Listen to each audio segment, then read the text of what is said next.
మీ shop లో sweets అన్ని నేతితో తయారు చేసిందేనా? అసలు సిసలైన నేతితో తయారు చేయబడిన స్వీట్లు సార్. ఓహో, మరేం లేదయ్యా, రేపు పెద్ద పార్టీ ఉంది, దానికి ఆర్డర్ ఇద్దామని. ఏ షాప్ అయితే బెటర్ గా ఉంటుందా అని ఆలోచిస్తున్నాను. తినచూడండి సార్, మీకే తెలుస్తుంది. ఒరేయ్, ఒక స్వీట్ పెద్దార్థులకి కమిషన్ కూడా ఇస్తామండి. ఓహో, బ్రహ్మాండంగా ఉంది. ఇదిగో, నీకు ధనలక్ష్మి ఏజెన్సీస్ తెలుసా? ధనలక్ష్మి తెలుసండి. తెలుసా? పక్క వీధిలో బస్ స్టాండ్ పక్కనే. బస్ స్టాండ్ పక్కన 10వ నెంబర్ ఇల్లే కదండి. కరెక్ట్ అయ్యా బాబు. అమ్మయ్యా, ఇదిగో అక్కడ రేపు పార్టీ. కుర్రాడికి అడ్వాన్స్ ఇచ్చి పంపిస్తాను. 10 కేజీలు స్వీట్ బ్రహ్మాండంగా ఉండాలి. 10 కేజీలు. ఓ మైసూర్ పాకు. ఈ మైసూర్ పాకు ఏంటి సార్, పాలకోవా కూడా తీసుకోండి. Thank you. స్వీట్ మాత్రం బ్రహ్మాండంగా ఉండాలి. చాలా బాగుండాలి. బాగా చేద్దాం. ఏమండి అడ్వాన్స్? ముక్క పీకడానికెందుకు తొందర, చిందర వందర. ఇదిగో దొంగ కోళ్ళ నా ముక్కలు చూస్తే నేను ఒప్పుకోను. అయినా మీ చేతిలో ముక్కలు పెట్టుకుని నా చేతిలో ముక్కలు చూస్తారేంటి? నా ముక్కలు ఎప్పుడైనా చూసుకోవచ్చు కదరా, ముందు నీ ముక్కలు చూస్తే ఒక పని అయిపోతుంది కదా.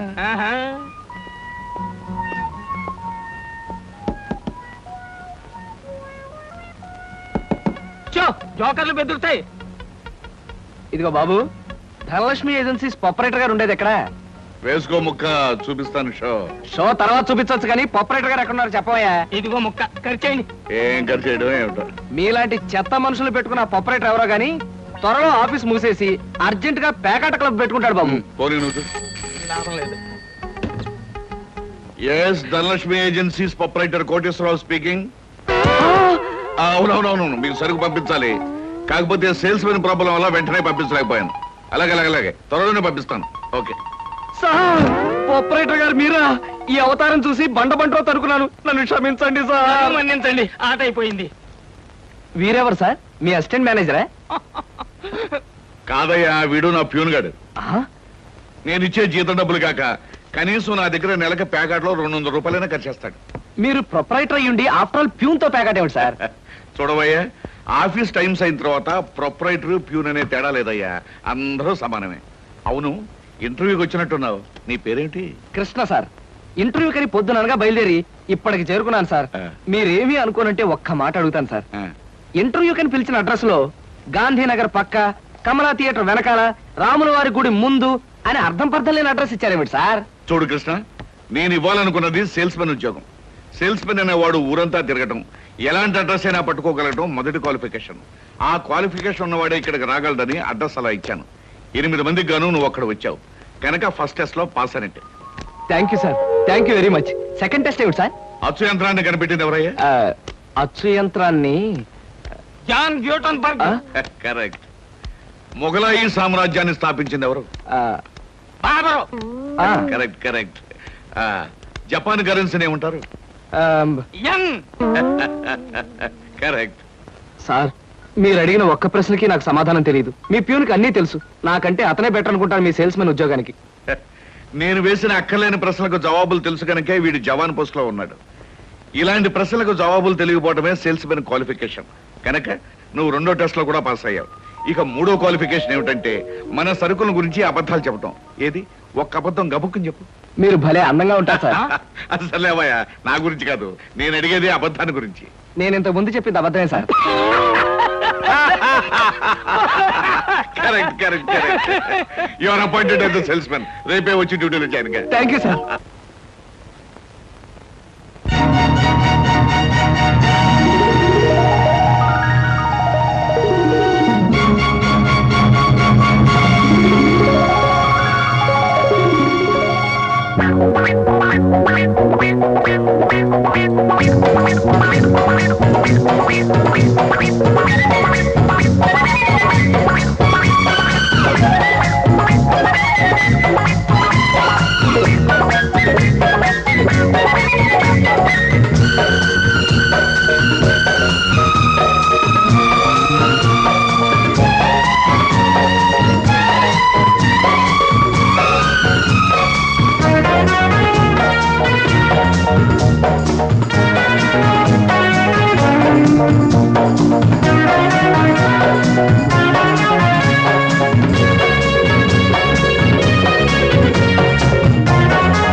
మీ నలుగురు కలిసి ఈ నెలలో 6 డజన్ ఆర్డర్లైనా తీసుకోలేదు.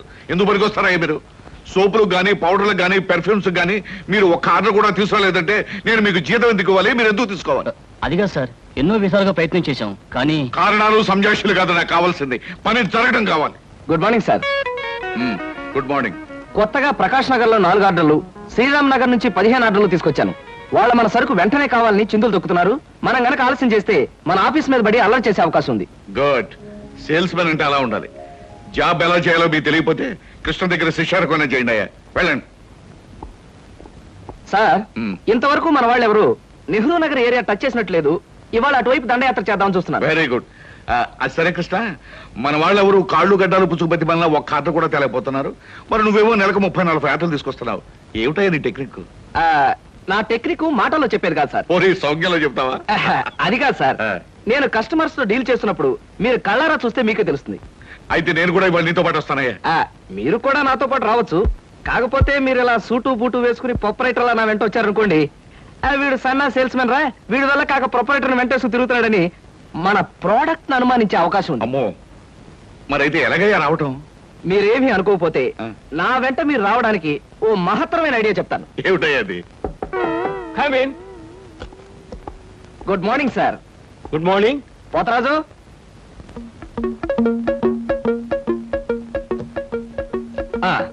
మీరు కొత్తగా పెట్టిన ఈ సూపర్ మార్కెట్ చూస్తుంటే నా మతి పోతుంది సార్. అసలు మీ సూపర్ మార్కెట్ దెబ్బకి సిటీలో ఉన్న సూపర్ మార్కెట్లన్నీ flat. Thank you. By the way, నా పేరు Krishna, Dhanalakshmi agencies sales representative ని. Glad to meet you. Very nice to meet you sir. వీడు మా బాయ్. అదే పోతరాజు, నా పర్సనల్ అసిస్టెంట్. మీరు వచ్చినందుకు నాకు చాలా సంతోషం. రండి కూర్చోండి. Thank you.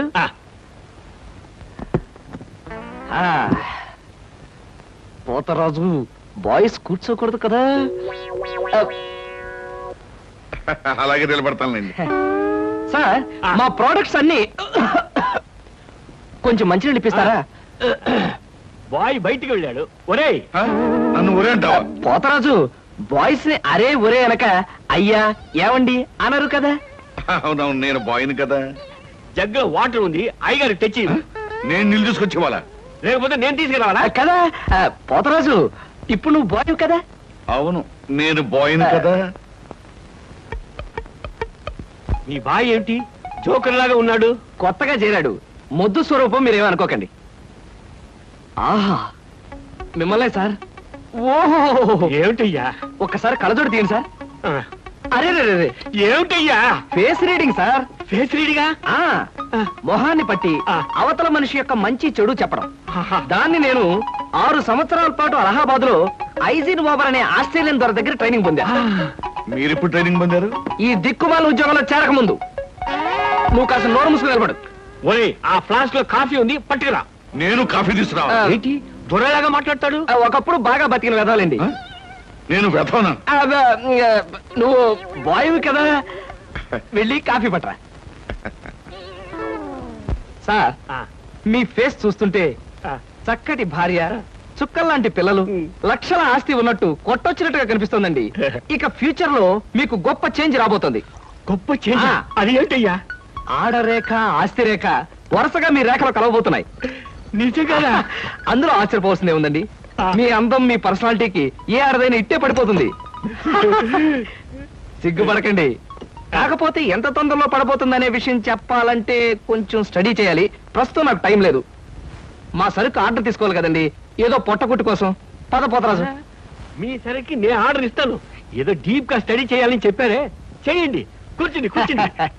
ముందా ఆర్డర్ సంగతి ఏదో మనం తేల్చేస్తే ఆ తర్వాత మీ ఫేస్ రీడింగ్ గురించి నేను తేల్చేస్తాను. ఆర్డర్ తీసుకోండి. ఇంకా ఏం కావాలి? ఓ ఫ్రూట్ సాలెడ్. ఫ్రూట్ సాలెడ్ వద్దులే, నేనే వెళ్ళి తీసుకొస్తాను.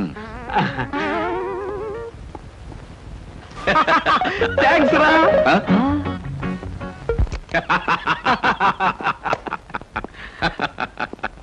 నిజంగా నీకు గొప్ప టాలెంట్ ఉందయ్యా. 6 నెలల్లో ఆడది ఆస్తి కలిసి వస్తుందని 60,000 రూపాయల సరుకు వాడికి గంట కట్టావు. అవును, అసలు నీకు ఫేస్ రీడింగ్ ఏమన్నా తెలుసా? ఫేస్ రీడింగ్ లేదు, మీటర్ రీడింగ్ లేదు సార్. ఆ మాట ఎక్కడో చదివినట్టుగా గుర్తు. ఏ మనిషికైనా ఆస్తి, అమ్మాయి అప్పనంగా కలిసి వస్తుందంటే సంబరంగానే ఉంటుందిగా. ఆ వీక్నెస్ పాయింట్ పట్టుకుని వాడి చిత్త కొట్టేశా. నాతో ప్యూర్ వేషం వేయించిందే వేయించావు కానీ మహత్తరమైన నీ టాలెంట్ కనిపెట్టే అవకాశం కలగజేసావయ్యా. సరే కూర్చో. పర్వాలేదు సార్. పర్లేదు కూర్చోవయ్యా. ఇంతకాలం నువ్వు నా దగ్గర పనిచేస్తున్నా మీ కుటుంబ వ్యవహారాలు ఏమి తెలుసుకోలేదు. అసలు మీ వాళ్ళు ఎవరైనా ఉన్నారా? ఏమిటి మీ కుటుంబ పరిస్థితి? సాధారణంగా మా కుటుంబ విషయాలు చెప్పి ఎదుటి వారికి తలనొప్పి తెప్పించడం నాకు ఇష్టం లేదు. పోనీ తలనొప్పి తెప్పించకుండా క్లుప్తంగా చెప్పబోయా. అంత అభిమానంగా అడుగుతున్నారు కాబట్టి చెప్తున్నాను. నేను కాకుండా మా ఇంట్లో ఉన్న వ్యక్తులు ముగ్గురు. మా అమ్మ దైవభక్తి, ఎదుటి వాళ్ళ మీద అభిమానం, ఆప్యాయత కలిగిన దేవత లాంటి మనిషి. ఇకపోతే మా నాన్నగారు క్రితం జన్మలో తను త్యాగరాజు, తాన్సేన్ లాంటి గొప్ప సంగీత విద్వాంసుడని ఆయన ఉద్దేశం. తన రాగాలతో ప్రజలందరికీ రోగాలు తెప్పిస్తూ, తన ఆలాపంతో ప్రజలందరినీ హాహాకారాలు చేస్తుంటే పేటలో ఉన్న వాళ్ళందరూ గొంతు పిసిగేస్తామని వాళ్ళ నిర్ణయం తెలియజేశారు. దాంతో భయపడిపోయి ఆయన బాత్రూమ్ లోనే పాడుకోవడం హాబీగా పెట్టుకున్నారు. ఆ సుగుణమే కాకుండా పేకాట పిచ్చి కూడా ఉంది. పని పాట లేని వాళ్ళందరితో చేరి పేకాట్లో ఎప్పుడు ఓడిపోవడమే కాకుండా అప్పుడప్పుడు తన బట్టలు కూడా తాకట్టు పెట్టేస్తుంటారు.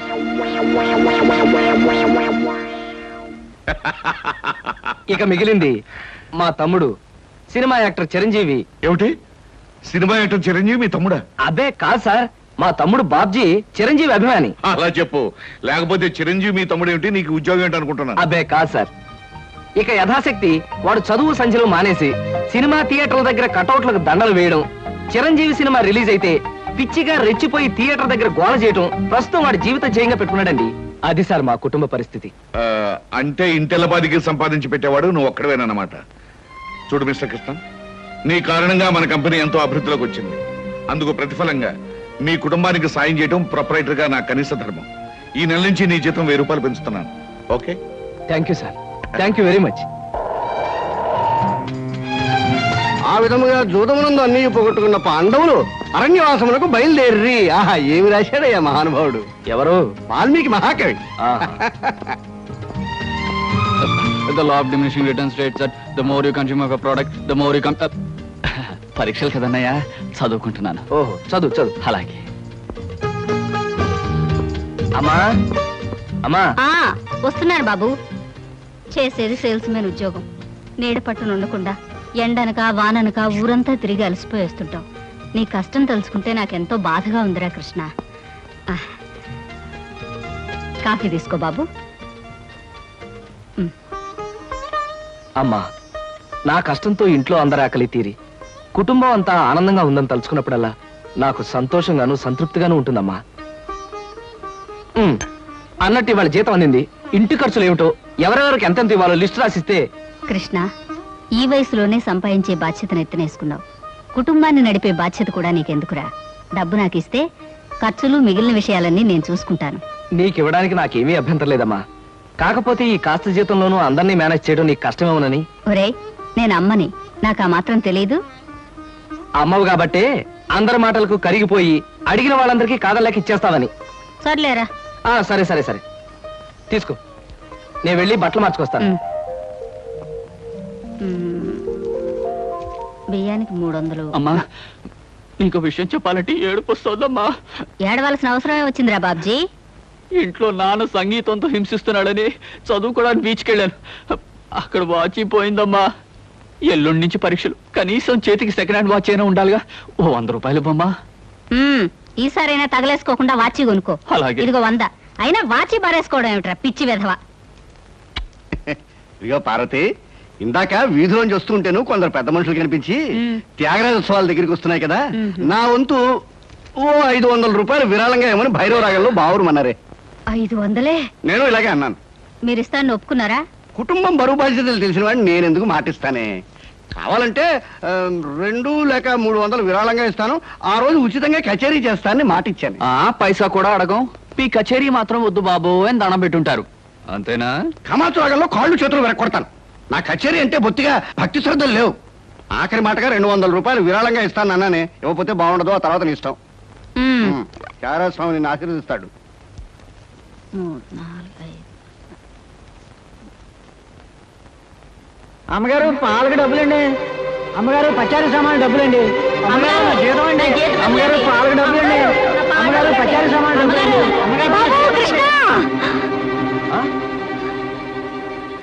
నా వల్ల కాదురా. అమ్మా, డబ్బు సంపాదించడం ఎంత కష్టమో ఖర్చు పెట్టడం కూడా అంతే కష్టం అమ్మా. ఖర్చు పెట్టే విషయంలో మనసుని మమతని కాస్త కట్టేసుకోవాలి. రే బాబ్జీ, బాబ్జీ, ఏంటన్నయ్య? నీకు 100 రూపాయలు ఎందురా? Watch beach. ఆ?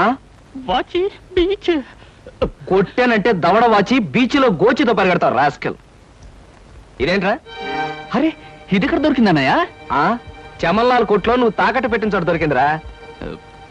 75 రూపాయలు ఇచ్చి విడిపించి తీసుకొచ్చాను. ఆ 100 రూపాయలు ఇట్టించి వాచ్ తీసుకో. చూడు, ఎక్కువ భయం నటించక. రేయ్, మొహం మీద కొట్టానంటే భూపాల్ రాగంలో భారీ ఎత్తున ఎడుస్తావు. సినిమా హాల్లో తెరల మీద పువ్వులు చల్లడానికి, చిల్లర చల్లడానికి వాచీలు తాకట్టు పెట్టుకుంటారా? అడ్డగాడిదాని. వాడు అడ్డగాడిదైతే మరి నీ సంగతి విన్నానా? నా సంగతి వేర్రా. ఏమిటి, త్యాగరాజోత్సవాలు జరిగి నెల కూడా కాలేదు, మళ్ళీ త్యాగరాజోత్సవాలు ఎక్కడి నుంచి వచ్చానన్నా? అవి త్యాగరాజోత్సవాలు కాదురా, సంగీతం నీకు తెలీదు. అవి రాగరాజోత్సవాలు. మాయ రాగరాజోత్సవాలు. సరే, పేకాట ఆడడానికి ఇంట్లో అబద్ధం చెప్పి డబ్బు తీసుకోవడానికి సిగ్గుపడాలన్నా. రే, నువ్వు చెప్పుడు మాటలు చెడిపోతున్నావురా. నేను ప్యాకెట్ ఆడుతున్నాను ఎవరు చెప్పారా నీకు? ఎవరు చెప్పారా? ఎవరు చెప్పారు? చెప్తా, చెప్పు. పిచ్చివాడు. ఆ మూట ఏమిట్రా? ఈ మహానుభావుడు పేకాట్లో ఓడిపోయి బట్టలన్నీ తాకట్టు పెడితే విడిపించి తీసుకొచ్చాను. అవ్వా, ఓహో, అందుక ఇందాక పేపర్ అడ్డం పెట్టుకుని గదిలో పరిగెడుతున్నారు. ఏమండి? మొగుడు ఏమైనా అంటే కళ్ళు పోతాయే. ఇక నేను చెప్పాల్సింది ఏమీ లేదురా. ఇదిగో 200 రూపాయలు. 100 రూపాయలు ఇవ్వరా. పితృభక్తి లేదు. చూసావమ్మా, ఖర్చు పెట్టడంలో నీకు నాకు ఉన్న తేడా. నువ్వెంతో కష్టపడి తెచ్చి డబ్బు వెళ్ళిలా తగలేస్తారని నేను ఎలా అనుకుంటానురా? అన్నట్టు మర్చిపోయాను, ఇంటికెళ్ళావిడే అద్దె కోసం కబురు చేసింది. ఓహో, అదో సమస్య ఉంది కదూ. నేను వెళ్ళి తెలుసుకొస్తా. ఏమండి, టిఫిన్ రెడీ చేశాను, రండి తిందురు గాని. తినడం పడుకోవడం తప్ప ఏమీ చేత కాదు. రావయ్యారా, అద్దె డబ్బులు తీసుకొచ్చావా? ఆ పని మీద వచ్చానండి. కానీ టిఫిన్లు పెడుతూ ప్రొఫైల్లో నుంచున్న మిమ్మల్ని చూస్తుంటే అదేదో సినిమాలో రేఖలా అనిపించి అక్కడే నిలబడిపోయానండి. కొంచెం ఇటు తిరుగుతారా? అరే రే, కొద్దిగా అటు తిరుగుతారా? అయ్యయ్యో, నువ్వు మరీ చెబుతావయ్యా. నేను రేఖలా ఉండడం ఏమిటి? ఆ అమ్మాయి నాకన్నా కొంచెం సన్నం అనుకుంటాను. సన్నం కాబట్టే మీ అంత అందంగా కనిపించదండి. చూసారా, మీరు అలా నవ్వుతూ ఉంటే మీ బొగ్గ మీద సొట్టలు బాబీ సినిమాలో డింపుల్ కపాడేలా కనిపిస్తున్నారండి. ఆ పిల్ల నాకన్నా 1-2 సంవత్సరాలు చిన్నదనుకుంటాను. చిన్నది కాబట్టే మీ అంత మెచ్యూరిటీ ఆవిడలో లేదు. పొరపాటున మీరు పెళ్లి చేసుకున్న హౌస్ వైఫ్ గా సెటిల్ అయ్యారు గానీ మీరు గనక సినిమాలో చేరినట్లయితే ఆ శ్రీదేవి జయప్రద మీ ముందు ఎందుకు పనికొస్తారండి? అదేమిటయ్యా నుంచోనే మాట్లాడతావు? కూర్చో, టిఫిన్ తిందు గాని. దాందే ఉందండి. అస్సలు మీ ఫిగరు కలరు కాలేజ్ అమ్మాయిలు కూడా ఉండదండి. నువ్వు మరీ పొగిడేస్తున్నావు బాబు. ఇంకో దోశ వేసుకో. టిఫిన్ గా నన్ను పిలిచి దోసేసుకొని అతను పెడతానేంటి? అబ్బా, నీకెప్పుడు తిండి పిచ్చే. ఇంటికి వచ్చిన గెస్ట్ కు పెట్టాలి కదా. గెస్ట్ కి పెట్టి నాకు అభ్యంతరం లేదు, కానీ నాకు కూడా తగలే. తినండి. బాబు, నీకు హార్లిక్స్ కావాలా, బోన్విటా కావాలా? ఉల్లాసానికి ఆనందానికి వాడండి హార్లిక్స్. అయితే అదే తీసుకొస్తాను. ఏమండి, 1 మినిట్. వెనక నుంచి మీ మూమెంట్స్ చూస్తూ ఉంటే ఆ మూమెంట్ ఎలా ఉంటుందో ముందు నాకు చెప్పు, నేను తర్వాత దానికి చెప్తాను. అదేమిటండి అలా విసుక్కుంటారు? ఆ అబ్బాయి ఏదో సరదాగా మాట్లాడుతుంటే. ఏమండి, ఆయన ఇప్పుడే ఇలా విసుకుంటున్నారు. ఇక నేను అద్దె డబ్బులు ఇవ్వలేనన్నా అనుకోండి, ఇంకెంత విసుకుంటారు? ఆయన విసుకోకుండా నేను చూసుకుంటానుగా. అది మీరు ఊరుకోండి. చూడు బాబు, అద్దె ఈ నెలలో ఇవ్వలేకపోయినా వచ్చే నెలలో ఇద్దు గాని. థ్యాంక్స్ అండి. టిఫిన్ తిను. ఏమయ్యా, నా తిండి తింటూ నాతో అబద్ధం చెప్పకూడదు. నిజం చెప్పు, మా ఆవిడ శ్రీదేవి లాగా జయప్రదలా ఉందే? మీరు అడిగారు కాబట్టి నిజం చెప్తున్నా అండి. మీరు మాత్రం ఈ పక్క నుంచి చూస్తే శత్రుఘ్న సిన్హా అలా ఉన్నారు. హైట్ విషయంలో కొంచెం తగ్గారు కాబట్టి రిషి కపూర్ గారి, పెరుగునట్టయితే అమితాబ్ బచ్చనే. అసలు మీ పర్సనాలిటీకి ఈవిడ ఎలా పెళ్లి చేసుకున్నారండి? ఏమిటోనయ్యా, నా తలరాత నా కర్మ. నిజానికి అదృష్టం బాగుంటే ఏ రేఖలో శ్రీదేవిలో చేసుకోవాల్సిన వాళ్ళే కదా. ఫ్యూచర్ లో చేసుకోవచ్చేమో. Anyway, best of luck. ఈ దశ కూడా వేసుకో. Thank you. పళ్ళు కూడా ఉన్నాయి. అలాగే.